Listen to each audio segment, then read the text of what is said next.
भारत का विपक्ष जो लगातार भारत के विपक्ष में बैठ गया है, यानी भारत में जो सत्ता होती है उसके विपक्ष में एक ऐसी पार्टी बैठती है जो भारत की सत्ता को, भारत की सरकार को, उसके दायित्व को, उसकी गलतियों को, उसकी कमियों को गिनाती है और बताती है।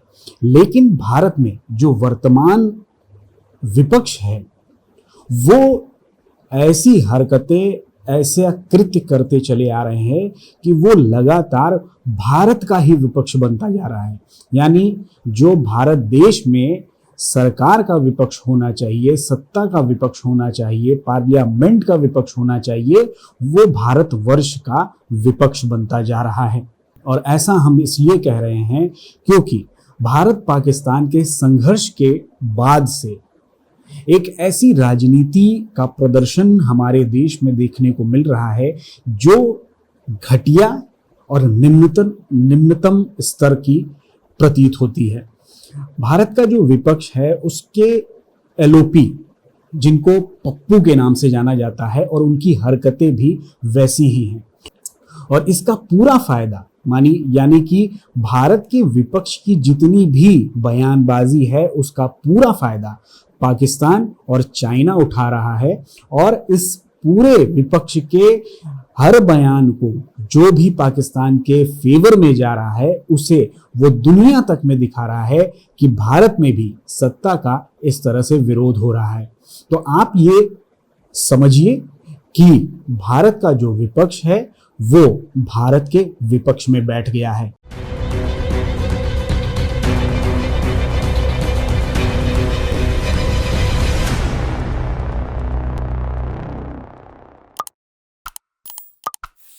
जय हिंद, वंदे मातरम। एक्सपोज टाइम्स में आपका स्वागत है। मैं हूं मुनीश श्रीवास्तव।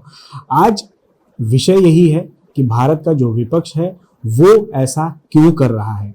उसका सबसे बड़ा कारण एक है और वो है सत्ता पाने की लालसा। और सत्ता पाने की लालसा ऐसी है कि विपक्ष की जो कांग्रेस पार्टी है वो किसी भी हद तक जाने को तैयार है। वो जनता के सुख सुविधा, उनके विकास, उनके उत्थान के लिए कभी कार्य नहीं करेगी। और वो सिर्फ और सिर्फ भारत की जनता को मूर्ख बनाकर अपनी सत्ता की चाबी अपने हाथ में लेकर सत्ता का ताला खोलना चाहती है। और 2024 का चुनाव भी इस मूर्खता वाली राजनीति या झूठ बोलकर राजनीति जो की जाती है उसका प्रमाण था। 8,500 रुपए महीने देने का, ठीक है।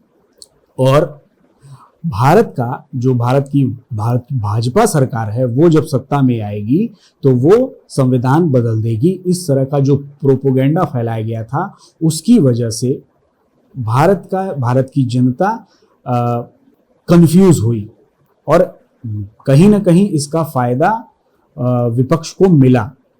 लेकिन जो इस तरह की झूठ बोलने वाली राजनीति है या सिर्फ और सिर्फ सत्ता का विरोध, किसी भी प्रकार से सत्ता का विरोध करने वाली राजनीति है, ये देश को और देश को कमजोर करेगी और देश के दुश्मनों को मजबूत करेगी।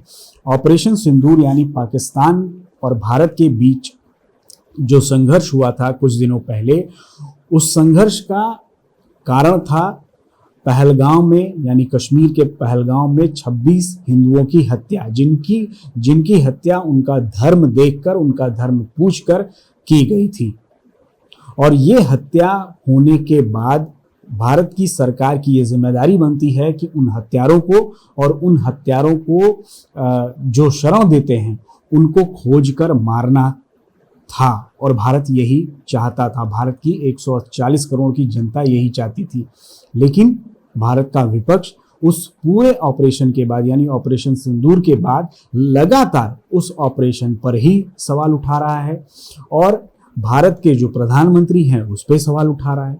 आप प्रधानमंत्री नरेंद्र मोदी की नीतियों का विरोध करिए जो सही हो, लेकिन भारत जब वॉर सिचुएशन में है, भारत जब युद्ध के सिचुएशन में है, तो इस तरह की राजनीति करना घटिया राजनीति का प्रदर्शन होती है। क्योंकि पप्पू के साथ ये जुड़ा हुआ है कि वो बिना सोचे समझे कुछ विदेशी ताकतों के बहकावे में आके कहें या ये कहें कि उनके द्वारा उनका परिचालन हो रहा है। भारत की जो वर्तमान सरकार है, इसको गिराने के लिए दुनिया भर के कई ऐसे देश हैं, कई ऐसे संगठन हैं जो लगे हुए हैं कि भारत में जो भारतीय जनता पार्टी की सरकार है, नरेंद्र मोदी की सरकार है, जो भारतीयता को, भारत में सनातन धर्म को के उत्थान के लिए काम कर रही है, या उसके संरक्षण के लिए काम कर रही है, या भारतीय संस्कृति को आगे बढ़ाने के लिए काम कर रही है, उसे किसी भी प्रकार से गिरा दिया जाए। और इसमें सबसे बड़ा फेवर कर रही है भारत का विपक्ष। लगातार आप लोगों ने देखा होगा कि जब से ऑपरेशन सिंदूर हुआ है, उसके बाद से भारत के विपक्ष के नेता कभी कुछ बयान दे रहे हैं, कभी कुछ बयान दे रहे हैं, बिना सिर पैर का बयान दे रहे हैं, बिना किसी लॉजिक का बयान दे रहे हैं। ये तक कहा जा रहा है कांग्रेस के द्वारा कि भारत ने जब ऑपरेशन सिंदूर लॉन्च किया, उसके पहले भारत के विदेश मंत्री एस जयशंकर ने पाकिस्तान को सूचना दे दी थी। मूर्खता की पराकाष्ठा यही आप समझ लीजिए कि बिना किसी सोचे समझे ये बयान दिया जा रहा है। कोई भी देश अपने दुश्मन देश को उसके जमीन पे मारने से पहले क्या उसे सूचना देगा? कॉमन सेंस अगर होगा तो एक बच्चा भी समझ जाएगा कि वो अपने दुश्मन से लड़ने जाएगा तो उसको सूचना नहीं देगा। और इस बयान के बाद लगातार मीडिया में, भारत की जनता में कांग्रेस पार्टी की भद्द पिटी हुई है। ये अपने आप में वो राजनीति दर्शाता है जिस राजनीति की कल्पना कभी भारत की जनता ने की ही नहीं थी, कि विपक्ष इस स्तर पे आ जाएगा कि भारत में सत्ता का या सरकार का या अपने विपक्ष के नेता का विरोध करते करते वो भारत देश का विरोध करने लगेंगे, भारत की सेना का विरोध करने लगेंगे, भारत की संस्कृति, सभ्यता, परंपरा सबका विरोध करने लगेंगे। तो ये जो भारत का जो विपक्ष है, ये वाकई में घृणित और घटिया राजनीति का परिचय देता ही चला जा रहा है। पिछले 10 सालों से कांग्रेस पार्टी सत्ता पाने के लिए कुछ भी करने को तैयार है। जिस ऑपरेशन सिंदूर को पूरी दुनिया ने रिकॉग्नाइज किया कि जिस तरह का ऑपरेशन भारत ने पाकिस्तान के खिलाफ चलाया है, और पाकिस्तान के लोग और दुनिया के बड़े बड़े मिलिट्री एक्सपर्ट्स बता रहे हैं कि जिस तरह से भारत ने ऑपरेशन सिंदूर में पाकिस्तान को पटकनी दी है, वो इससे पहले नहीं देखा गया है। 3 दिन के अंदर पाकिस्तान ने सरेंडर के लिए अपील कर दी भारत से। इसमें एक चीज़ यहाँ मैं आपसे साझा करना चाहूँगा कि जो भारत जिस तरीके से सीज फायर हुआ, ये जो इस ऑपरेशन सिंदूर को पॉज किया गया है, क्योंकि ये टर्म भारत की सरकार की तरफ से दिया गया है कि ऑपरेशन सिंदूर अभी होल्ड पे है, अभी ख़त्म नहीं हुआ है, ऑपरेशन सिंदूर अभी जारी है। ऑपरेशन सिंदूर जब 10 तारीख को इसकी घोषणा हुई कि ये पॉज किया जा रहा है, उस समय भारत की सरकार से लोगों की ये उम्मीद थी कि पाकिस्तान को इतनी बुरी तरह से भारत पीटेगा कि आने वाले 1000 साल तक पाकिस्तान को याद रहेगा कि भारत ने उसके साथ क्या किया था। लेकिन हुआ ये था कि जब सीज फायर हुआ, उसके बाद कुछ ऐसी वैश्विक राजनीति में ऐसी घटनाएं हुई, उसके साथ भारत का जो नरेटिव बिल्डिंग का प्रोसेस है भारत की सरकार का या भाजपा का कहें, उसमें वो फेल हो गए।